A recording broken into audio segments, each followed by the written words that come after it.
Our story begins with the city of Mecca. It is said that when Adam and Eve were first expelled from paradise, the two were separated, with Eve having landed near the city of Mecca and Adam having landed somewhere in the Far East.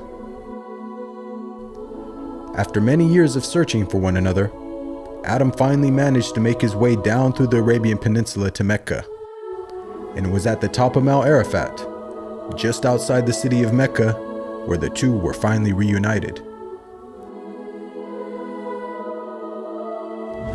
Mecca is also significant because it is considered the first place on earth that God Almighty was worshipped alone. And so, it was at that very spot that Abraham and his son Ishmael built the first house of worship for God.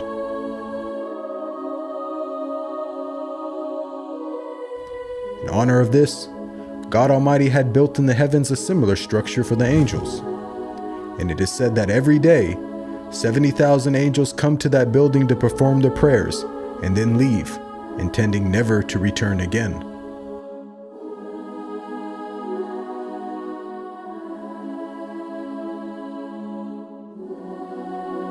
When Abraham and Ishmael had finished building the sacred house, there was still one brick that had to be put in its place.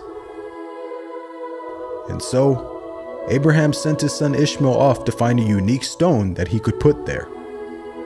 But God Almighty destined that the final stone that was to be laid would not be from the material of this world, but instead a stone directly from the heart of paradise. The angel Gabriel then brought the stone down to Abraham, who proceeded to put it in its proper place. It is said that when the stone first came down, it was a pure white color. But due to the impurities of this world and the sinfulness of man, the stone slowly began to fade and eventually turned black. As time passed, the city began to develop, with the people of Mecca remaining upon pure monotheism, worshiping one God alone.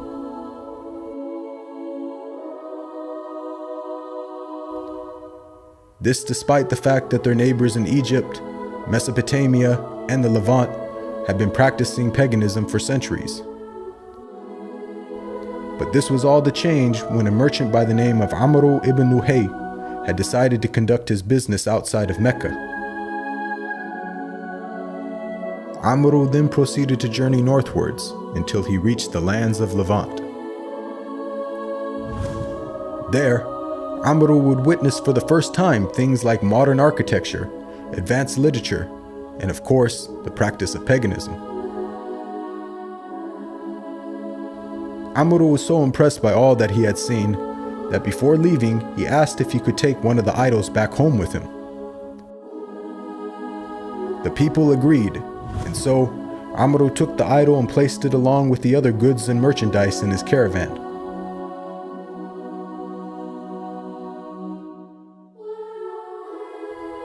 He then set out southwards, back towards the city of Mecca. When Amr arrived back home, he immediately took the idol and placed it right in front of the sacred house. He then proceeded to tell the people that this was now going to be the God that they worship.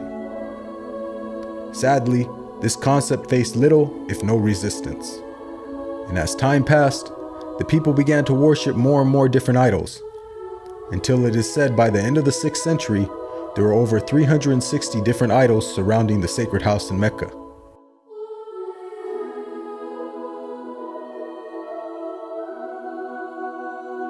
As the years passed and paganism became more prominent throughout the world, the people who still practiced monotheism knew that the coming of a new prophet was close at hand. And so, either through deductive reasoning or through interpretation of their holy text, many had concluded that the Arabian Peninsula was the most probable place God would send his new prophet. For at the time, the Roman Empire and the Persian Empire had extremely repressive governments and were hostile towards any type of rebellion, be it ideologically or politically. While the Arabian Peninsula, on the other hand, though also deeply mired in paganism, was a land ruled by tribal law and never had a real central government. As time went by, it appears that more and more people began to move down to the Arabian Peninsula to await the coming of the next prophet.